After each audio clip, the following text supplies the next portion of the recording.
오늘 함께 나눌 본 말씀은 사도행전 19장 8절에서 20절까지의 말씀입니다. 바울이 회당에 들어가 석 달 동안 담대히 하나님 나라에 관하여 강론하며 권면하되 어떤 사람들은 마음이 굳어 순종하지 않고 무리 앞에서 이 돌을 비방하거늘 바울이 그들을 떠나 제자들을 따로 세우고 두란노 서원에서 날마다 강론하니라. 2해 동안 이같이 하니 아시아에 사는 자는 유대인이나 헬라인이나 다 주의 말씀을 듣더라. 하나님이 바울의 손으로 놀라운 능력을 행하게 하시니 심지어 사람들이 바울의 몸에서 손수건이나 앞치마를 가져다가 병든 사람에게 얹으면 그 병이 떠나고 악귀도 나가더라. 이에 돌아다니며 마술하는 어떤 유대인들이 시험 삼아 악귀 들린 자들에게 주 예수의 이름을 불러 말하되 내가 바울이 전파하는 예수를 의지하여 너에게 명하노라 하더라. 유대의 한 제사장 스게야의 7 아들도 이 일을 행하더니 악귀가 대답하여 이르되 내가 예수도 알고 바울도 알거니와 너희는 누구냐 하며 악귀 들린 사람이 그들에게 뛰어올라 눌러 이기니 그들이 상하여 벗은 몸으로 그 집에서 도망하는지라. 에베소에 사는 유대인과 헬라인들이 다 이 일을 알고 두려워하며 주 예수의 이름을 높이고 믿은 사람들이 많이 와서 자복하여 행한 일을 알리며 또 마술을 행하던 많은 사람이 그 책을 모아가지고 와서 모든 사람 앞에서 불사르니 그 책값을 계산한즉 은 5만이나 되더라. 이와 같이 주의 말씀이 힘이 있어 흥왕하여 세력을 얻으리라. 아멘. 오늘 본문은 이제 바울이 에베소에서 행한 복음 전도 사역 이야기입니다. 이제 아볼로 나름의 사역으로 밭이 일구어졌습니다. 그리고 무엇보다 무엇인가 모자란 부분이 있던 에베소 성도들이 온전한 복음을 소개받고 또 성령으로 충만케 되는 역사도 있었습니다. 19장 전반부에 나오는 이야기입니다. 이제 바울은 공동체를 만들어가기 위한 말씀 사역을 계속합니다. 우리가 알다시피 지금까지 바울의 복음 전도는 이제 1차적으로 유대인 회당을 중심으로 이루어졌습니다. 그리고 이러한 사역은 에베소에서도 변함없었습니다. 즉 바울은 에베소에서도 처음에는 유대인의 회당에서 유대인을 중심으로 하여 복음을 증거한 것입니다. 본문 8절에서 9절 상반절까지를 보겠습니다. 바울이 회당에 들어가 석 달 동안 담대히 하나님 나라에 관하여 강론하며 권면하되 어떤 사람들은 마음이 굳어 순종하지 않고 무리 앞에서 이 돌을 비방하거늘. 바울이 에베소의 회당에 들어가 이제 석 달 동안이라 복음을 전하며 가르쳤으나 그 복음을 들은 이들 가운데는 이제 어떤 사람들은 마음이 굳어 순종치 않고 무리 앞에서 복음을 비방하였다고 했습니다. 왜 어떤 사람들이 복음을 배척하고 이들은 비방까지 했을까요? 사도 바울의 복음이 잘못됐거나 그 방법이 잘못되었을까요? 그렇지 않습니다. 바울은 복음을 강론하며 권면했다고 말하고 있습니다. 다시 말하면 사도 바울은 일방적으로 예수를 믿으시오라고 선포한 후 사람들의 반응이 시원치 않다는 거에서 그러면 그만 간두시오 라는 식으로 하지 않았다는 것입니다. 오히려 복음을 자세히 풀어 가르치고 또 정성으로 권하기까지 했다는 것입니다. 따라서 어떤 사람들로 지목된 사람들이 복음을 배척하고 비방한 것은 오히려 그들 마음, 그들 자신의 강팍함 때문이라고 할 수 있습니다. 이렇게 본다면 사람들이 복음을 듣고 순종하는 일이 결코 쉬운 일이 아님을 알 수 있습니다. 사람이 복음에 순종하는 일은 매우 어려운 일이란 말입니다. 아니 스스로는 불가능하다는 것입니다. 왜냐하면 사람은 누구나 타락하여 하나님의 진리의 말씀에 순종하지 않으려고 하는 그 재성을 지니고 있기 때문입니다. 그러한 의미에서 사람이 복음을 듣고 영접하고 순종하는 것이야말로 여러분 하나님이 베푸신 최고의 기적이라고 할 수 있는 것입니다. 사랑하는 성도 여러분, 이 사실이 우리에게 여러분 감동이 되십니까? 기쁨이 되십니까? 그렇다면 하나님께서 우리를 택하시고 우리를 백성 하나님의 자녀로 삼아주셨다는 그 사실로 여러분 감사해야 하는 것입니다. 그리고 그 은혜를 소중히 지키며 날마다 우리를 통해 그 은혜의 열매들이 풍성히 맺히도록 더욱 귀하게 가꾸어 나가는 우리가 될 수 있기를 바랍니다. 또한 유대인들의 비방을 피해 이제 바울은 장소를 옮깁니다. 그러나 바울의 복음 사역은 계속됩니다. 본문 9절 하반절에서 10절 말씀을 보겠습니다. 바울이 그들을 떠나 제자들을 따로 세우고 두란노 서원에서 날마다 강론하니라. 2해 동안 이같이 하니 아시아에 사는 자는 유대인이나 헬라인이나 다 주의 말씀을 듣더라. 바울은 이제 두란노 서원에서 제자들을 따로 세우고 본격적으로 무려 2해 동안 제자를 세우고 가르칩니다. 말씀을 선포하고 복음이 끊임없이 퍼지니 아시아에 사는 자 유대인이나 헬라인이나 다 주의 말씀을 듣는다고 기록하고 있습니다.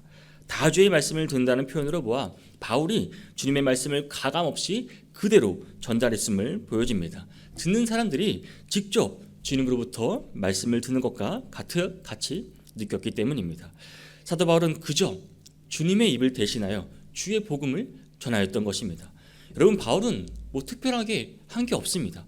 복음을 전하고 전하다 끊기면 또 장소를 옮겨서 또 복음을 전하고, 그렇다고 새로운 것을 전한 것이 아니라 오직 주님의 말씀만을 가감없이 증거했던 것입니다.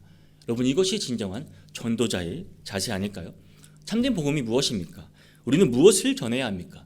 우리의 인간적인 생각이나 자기 자신이 중심이 되어서는 안 됩니다. 참된 복음의 증거는 그 주님의 십자가와 그분의 말씀이 중심이 되어야 한다는 사실입니다. 그래서 비록 우리가 이 사람의 입으로 복음을 전하지만 마치 주님께서 말씀하시는 것과 같아야 하는 것입니다. 사랑하는 성도 여러분, 사람의 말이나 생각이 사람을 변화시키거나 구원하는 것은 아닙니다.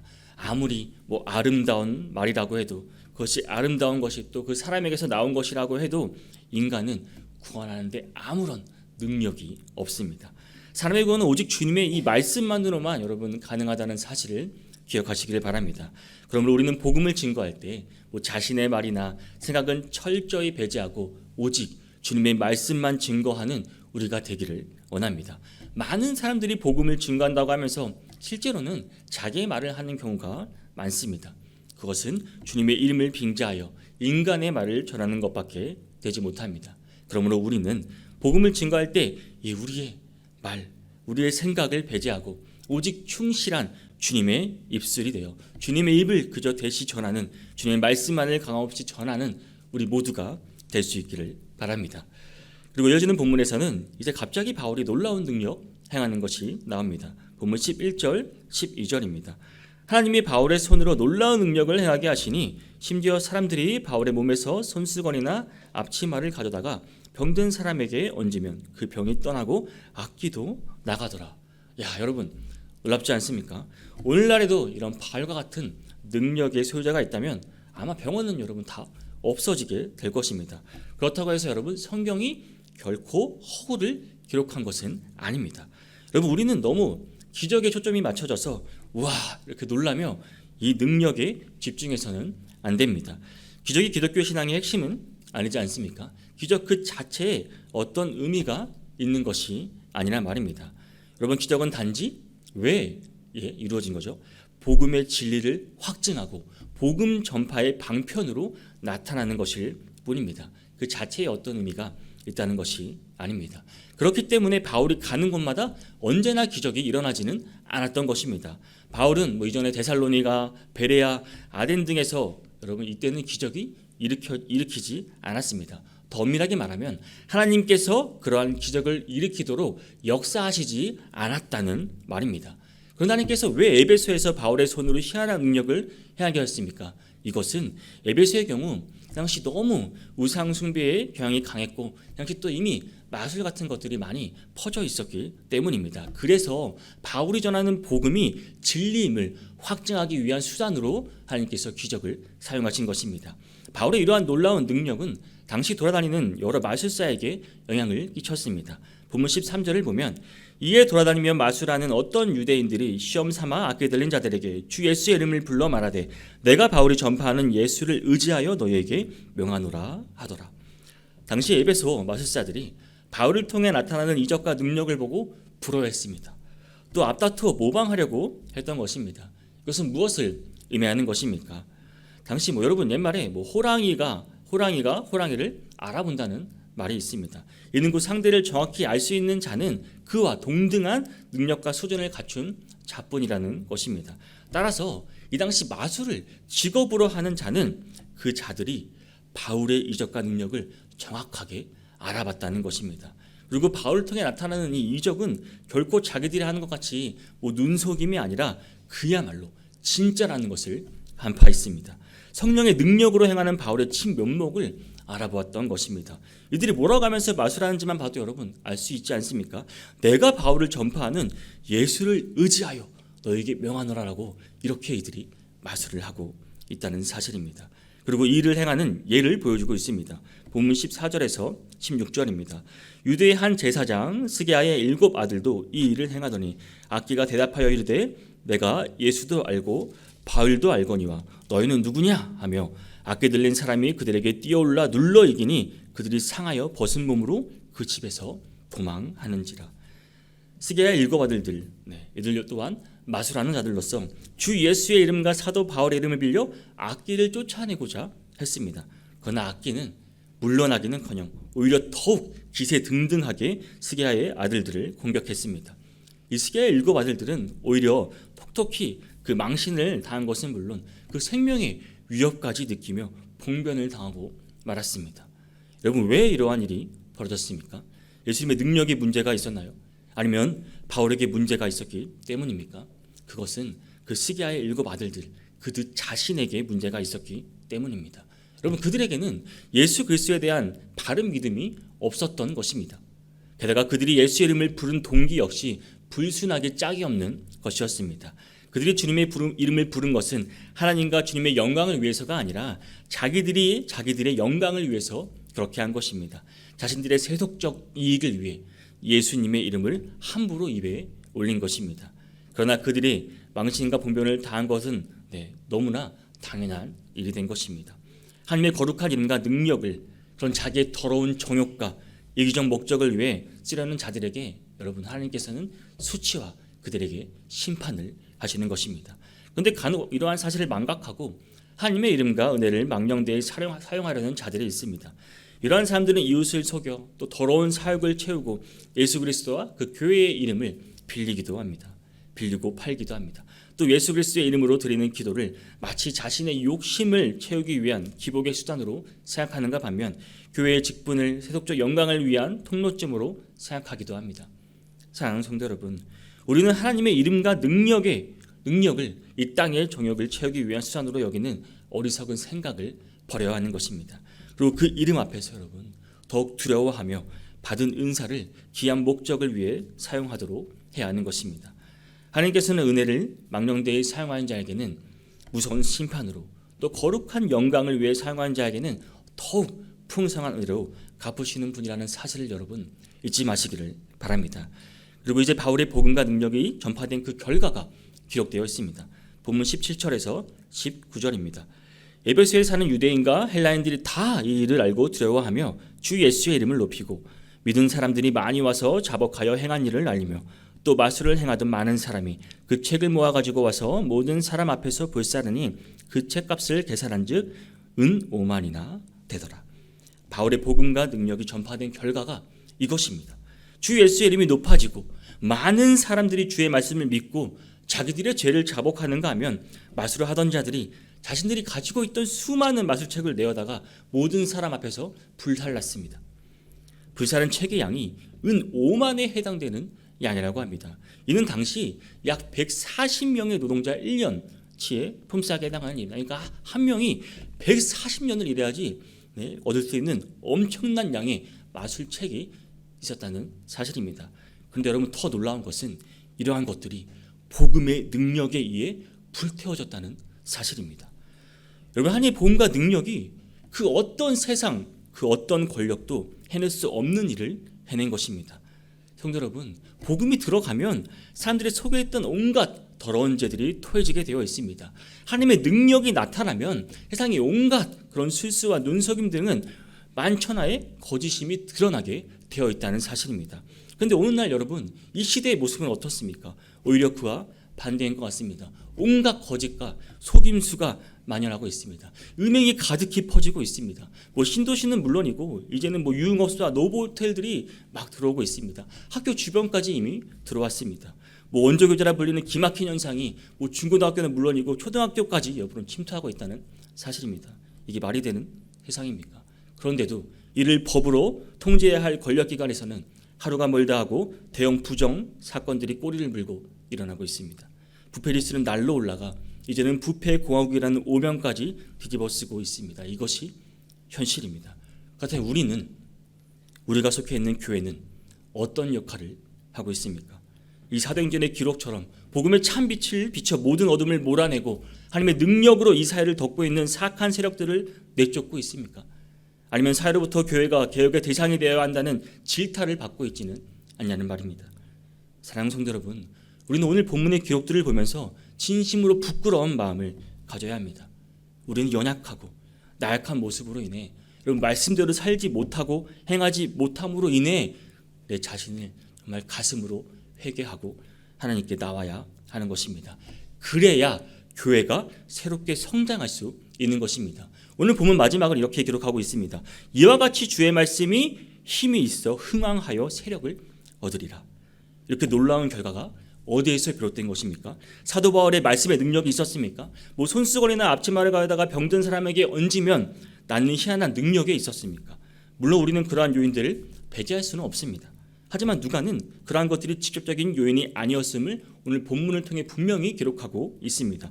그리고 보다 직접적인 요인은 믿은 사람들이라고 지목합니다. 조금도 주저하지 않고 말하고 있습니다. 본문 18절 19절을 다시 보면 믿은 사람들이 많이 와서 자복하여 행한 일을 알리며 또 마술을 행하던 사람이 그 책을 모아가지고 와서 모든 사람 앞에서 불사르니 그 책값을 계산한즉 즉 5만이나 되더라. 좀 더 구체적으로 말해서 기존 성도들이 주님께 회개하고 돌아와서 그것을 행동으로 실천하는 것이 교회의 성장의 기폭제가 되었다고 기록하고 있는 것입니다. 사랑하는 성도 여러분, 우리는 이 말씀을 어떻게 받아들이고 있습니까? 우리는 혹시 교회의 성장이 한 단위의 목회자가 얼마나 설교를 잘하나에 달려있다고 생각하고 교회 성장의 모든 책임을 목회자 한 사람에게 미루고 있지는 않습니까? 예수님을 믿지 않는 그런 세상의 사람들이 하나님 앞에서 완전히 굴복하고 회개하는 길만이 교회의 성장의 길이라고 생각하지는 않습니까? 여러분 본문을 잘 보시길 바랍니다. 누가는 이러한 생각을 단호히 거부하고 있습니다. 물론 이것들이 교회 성장에 반드시 필요한 요소일 수 있습니다. 또 교회 성장의 결과일 수도 있습니다. 다만 교회 성장을 몰고 오는 직접적인 요인은 아니라는 것입니다. 여러분 잘 들으시길 바랍니다. 교회 성장의 직접적인 원인은 바로 누가가 기록한 대로 기존 성도들의 회개와 영적 각성에 있다는 사실입니다. 성도 여러분, 이것을 심각한 마음으로 받아들여야 하는 것입니다. 초대 예루살렘 교회의 성장이 어디에서 비롯됐습니까? 십자가에 달리신 예수님을 철저히 배신했던 베드로를 중심으로 한 그 사도들과 성도들의 회개와 영적 각성 없이 초대교회 성장을 생각할 수 있습니까? 그 전에는 어땠습니까? 니느웨 사람들이 회심 사건은 어땠습니까? 예수님께서는 요나가 물고기 뱃속에서 사흘 만에 살아나온 것보다 니느웨 사람들이 회심한 것을 실상 더 큰 기적으로 말씀하셨습니다. 그러면 그 기적은 어디서 비롯되었단 말입니까? 권능 있는 설교에 있었습니까? 요나의 설교에 함께 하신 하나님의 권능에 있었습니까? 물론 그러한 것들의 영향을 무시할 수는 없습니다만 바로 니느웨 사람들의 회심 이전에 요나의 회심이 있었다는 사실입니다.